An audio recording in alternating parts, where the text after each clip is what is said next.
Thank you for attending the session. I'll try to keep it very simple and try to focus more how it's going to help.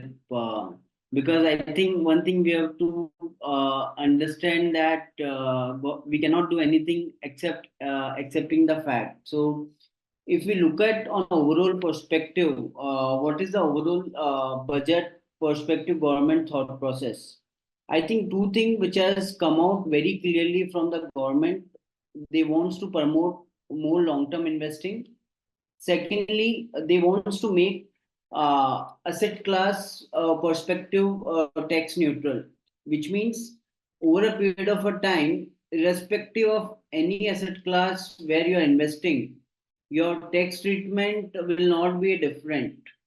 So their idea is to let as an individual investor decide where they want to invest instead of government trying to keep a different tax rate and try to promote different option. I think that's the way government is trying to go forward, and they are trying to simplify the overall taxation with that. The first level they did taking out the indexation benefit from the debt earlier. Now they have done from the real estate. So their idea is that to make it all asset class at the same level and let investor take a call on longer term perspective.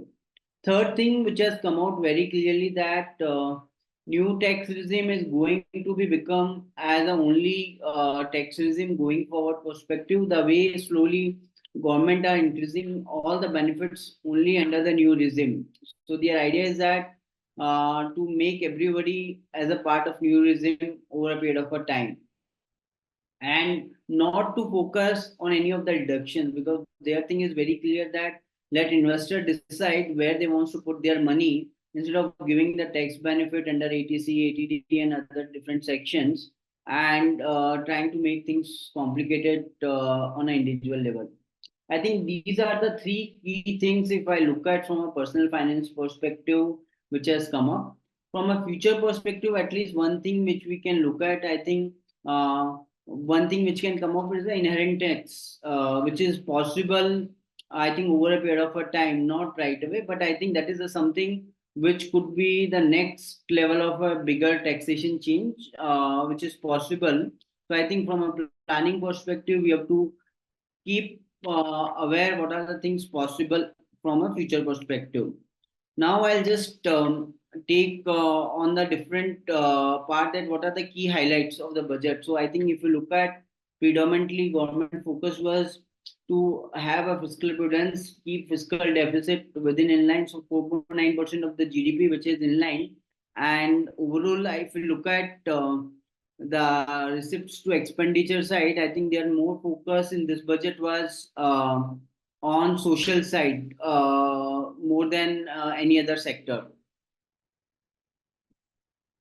And if I look at on the sector perspective, which are the sector which are focused on the union budget, I think agriculture, infra, housing and home finance, employment and education, power and energy, defense and tourism. So these are the key sectors which government has focused. And if I look at on a state perspective, because of their political compulsion, I think Bihar and Andhra Pradesh has given higher priority compared to other states. If you look at on a sectoral level, so I'll not take much of time on the sectors thing because my core focus will be on a personal finance perspective, how we should look at the changes. So I think if we look at on the financial sector, it has been a positive, except on a gold loan because they have reduced the custom duty, so which will impact the overall loan to value ratio, but it will not a very long term negative.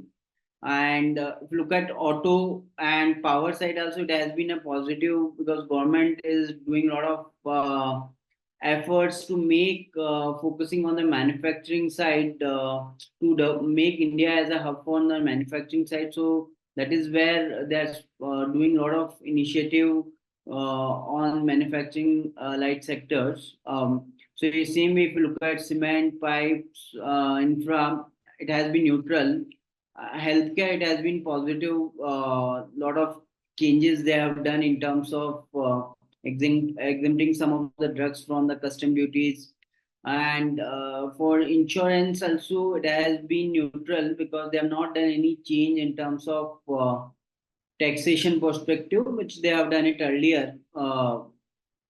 And if I look at on the IT side, it has been neutral, but I think buyback tax is something which is going to impact promoters. The way now dividend is taxable, now buyback also will be considered as a dividend. So that is something can have been negative, but there is not large level any negative on the IT sector. Consumer side, I think the focus of government is more on increasing the rural spending. I think that is something should help overall demand on the rural side of the economy. And secondly, they have reduced the gold and silver custom duty, so it indirectly help the jewelry demand. And other sectors, if you look at, predominantly it has been neutral. So now we will focus, I think, which is the core thing of this session, on the personal finance perspective. I think two major things which they have looked at. I think the tax slabs has been revised. So 0 to 3 lakh 0, 3 to 7 lakh 5%, 7 to 10 lakh 10%, 10 to 12 15, 12 to 15 20, and 15 lakh and above 30% plus surcharge. So if you look at indirectly from an individual perspective, I think 17,500 of the tax saving will happen because of change in the slabs. Secondly, the standard deduction has been increased from 50,000 to 75,000. These are the two major changes if I look at from an individual benefits perspective. Third thing, they have they have increased the family pension amount from 15 to 25K. So these are the three major changes if we look at. The second part, which all of us always have a question that which regime to select, I think now it has been becoming very clear that if your overall, so we have divided based on the income level. So if your overall deduction limit is higher than uh, break even point, then only you should go for the old regime. Otherwise, new regime is better. So I think most of people who are up to 15 lakh of income, I think their deduction limits will not be higher than this amount. So for them, I think new regime is going to better. And people who are earning from 16 lakh to up to 5 crore, I think if their deduction and exemption limit is above 4.83 crore, 4.83 lakh, then only old regime is better. Otherwise, new tax regime is better.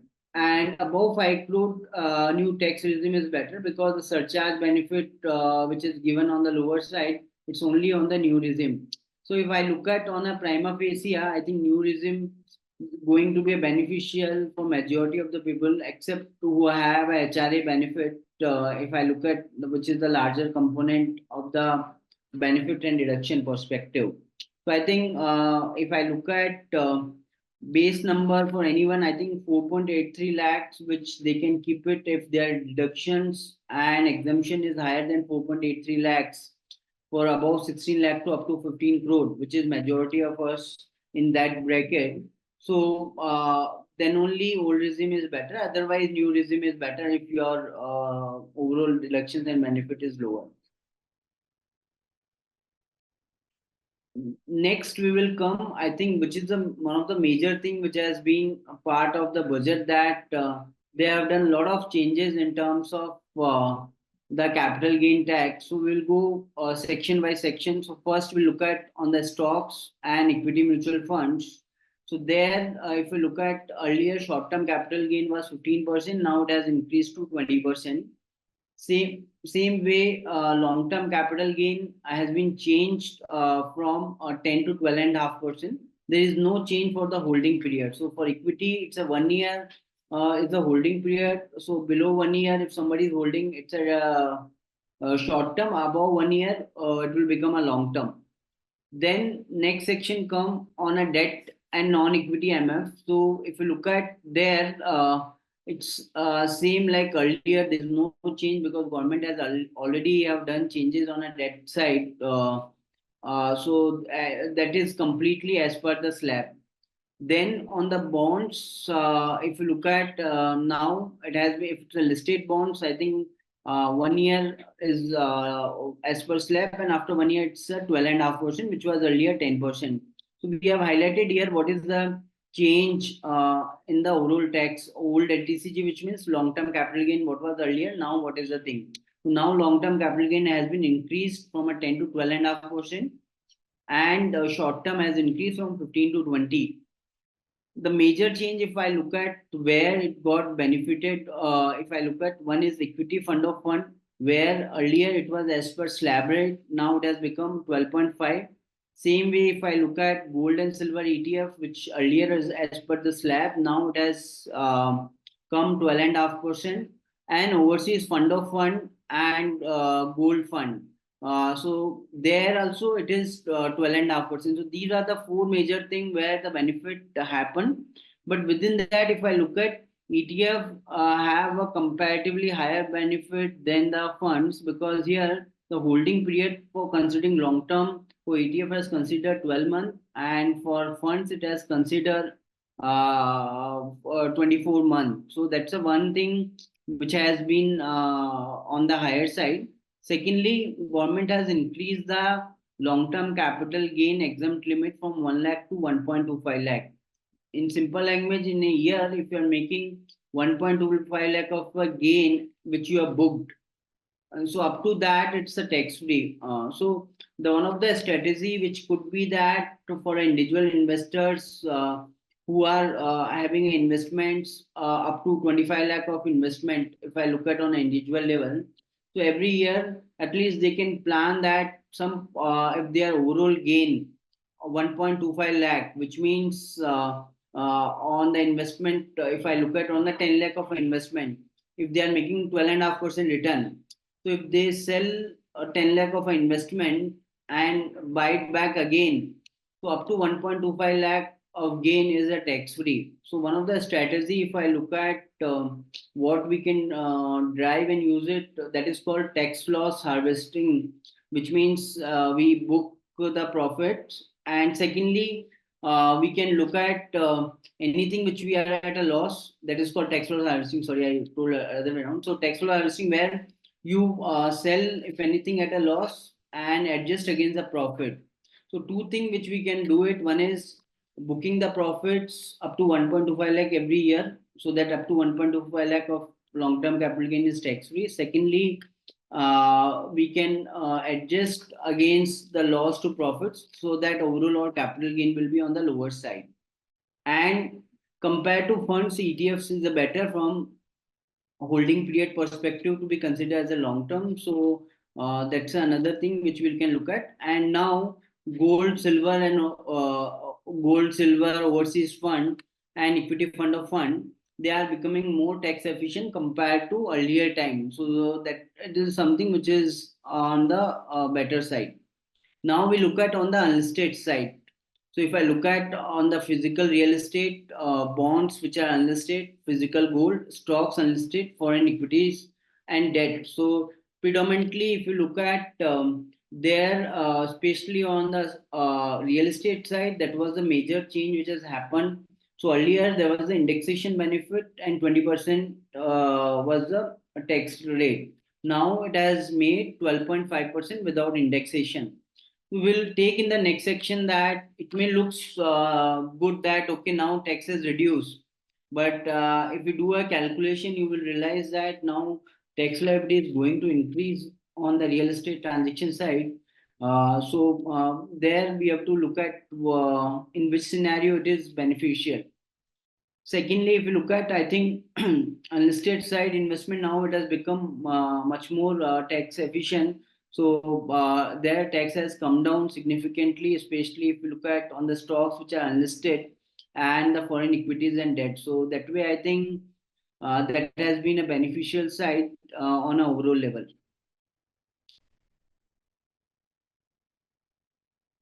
So the next part come on the real estate, which was the biggest, I think, change which everybody have looking at, which we thought that it's not going to impact. So here, if I look at predominantly, I think only about 10% of the gain. So we have done the overall calculation, and what we have arrived at, only if your overall gain, annual gain is about 10%, then only there's a lower tax liability in case of real estate under the new tax without indexation. In below case, you will have the higher tax liability. So I think people who invest on the flats from an investment perspective, they have to now rethink that is it an ideal option now, because overall the tax liability is going to increase further.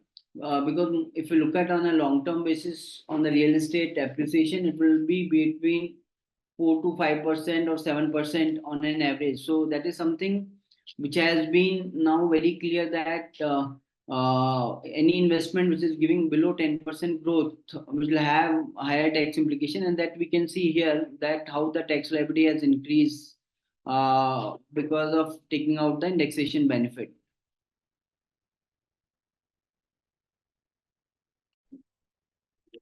Just to take what is the globally rates, because I think that has given us the idea in terms of how things are going to be in India from a future perspective. So I think today, if I look at India, we are predominantly on the mid to higher side. What most of the developed countries are there, so which is around 20%. If I look at the average capital gain, and I think that's a direction where I think government also going, and that we can see over a period of a time that the average tax rate will be around 20% over a period of a time. That is something which we can see. But I think it's a long way to go, because India still need a lot of capital on the equity investment perspective. And secondly, if you look at, I think those markets are mature and they are developed. So, but at least we can get a sense that directionally what we can see in a longer term, the overall tax rate.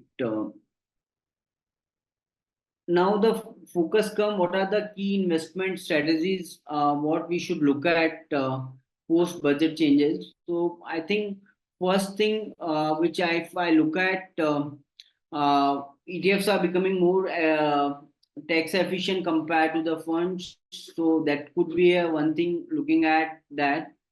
Secondly, if I look at for NRIs, I think now they will have a lot of options investing through gift city without having any sort of a tax implication in India. So that would be a one big change from an NRI perspective. Third, if I look at on a global stock side, I think after 2 years of the investment, the tax rates will going to remain same. So I think global investment allocation also will become as a major part of allocation going forward perspective. There are a lot of things which have changed from a compliance perspective. So there is no penalty under Black Money Act up to 20 lakh of non-disclosure for the global investment. So government also trying to make things very clear that they don't want to penalize people who are missing some information or not from the thought process of hiding. So fourth thing, I think adjustment of tax at source against TDS, because now government has made tax at source 20% if overseas remittance above 7 lakh of a transfer. So now government has given an option that it can be adjusted against the TDS, and also if TDS is in the minor name, it also can be get claimed by the parents. So I think these are the two things which will be helpful for many of the families where kids are overseas level or people are traveling abroad. So this is the one thing. I think on the rental income side, earlier there was the option that it can be shown as business income and you can claim all the expenses. Now it has to be added as an income from house property. So many of the people who are having a rental income as a major source of their income, their tax liability is going to increase significantly compared to what was earlier. Another part, if I look at on the compliance side, government has made it more relaxed that if up to 50 lakh of uh, income case, only up to 50 lakh of tax liability case, up to 3 years only they will have a reassessment. So many a times we have seen that people no need to keep the documents for older things, because I think technically if you look at up to 6 years only government can do a reassessment. So at least no need to have all the documents and things carry for a longer period of a time. So the government also want to clarify and make it things very simple that after 3 years there will not be any sort of a reassessment, if up to 50 lakh of a scrutiny, or above 50 lakh is 5 years. If it's required search, then 6 years.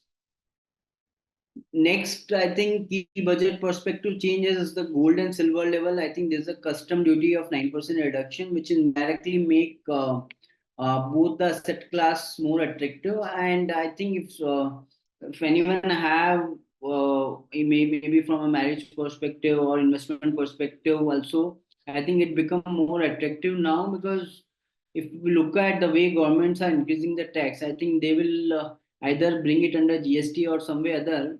So it's a good time if somebody wants to keep some part of investment in gold and silver, because now almost 9 to 10% lower price. Alternative way of investing could be either through a sovereign gold bond or through a gold ETF. So these are the two better alternative option which can be considered if somebody is looking at from an investment perspective.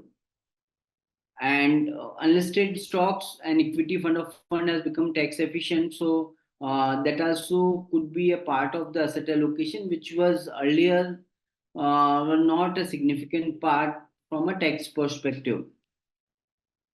And next part, I think the buyback is something where the taxation has come up. So I think that buybacks have now not become attractive, because it will be considered same like a dividend added to income, so it will not be tax efficient. And as government focus is more on the long term investing, so they have increased STT on futures and options. Idea is that to look at take these as a hedging option than as a regular income perspective.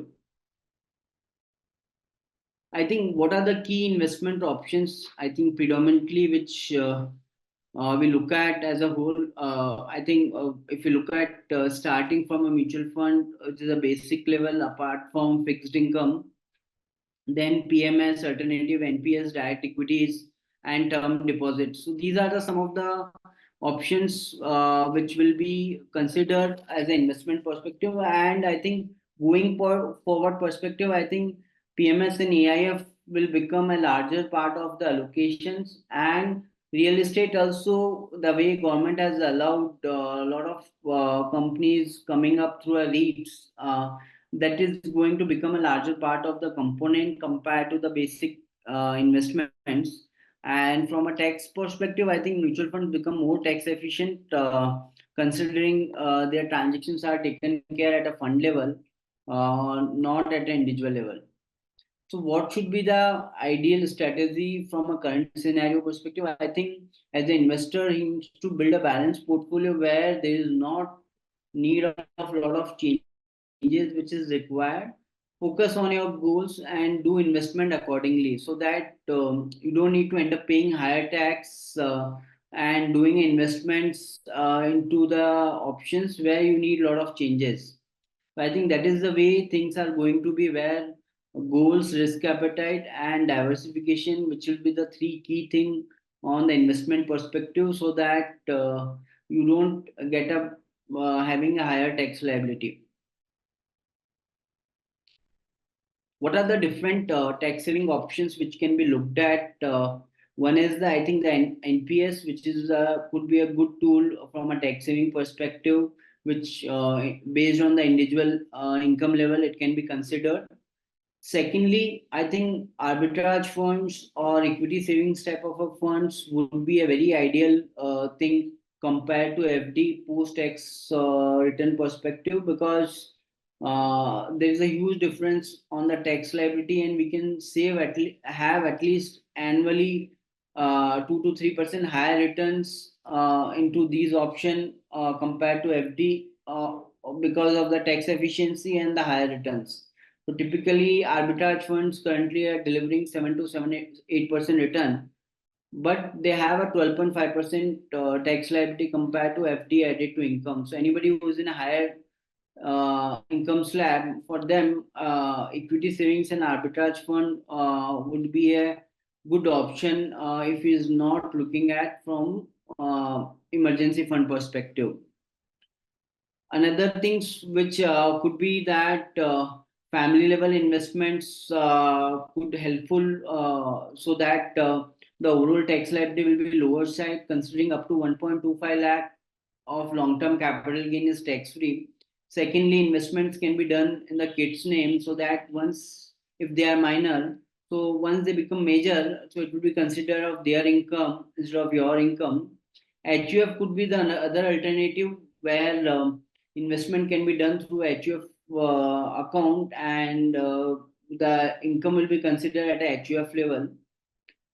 And if you look at today the tax-free investment option perspective, apart from PF, PPF, and insurance, these are the two options which are tax-free. So somebody who looking at a lower risk level, PPF and insurance could be up to 5 lakh of investment could be considered from a tax-free income option perspective.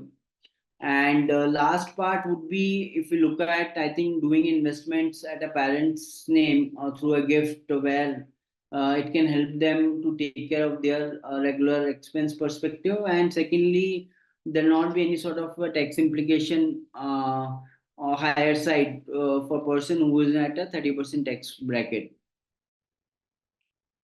So I think that's the whole thing on overall perspective. I think the whole idea, if I look at from here, going to be focus will be more on long-term investing and do a proper asset allocation. Don't just invest into one asset class, look at your goals and accordingly do investment.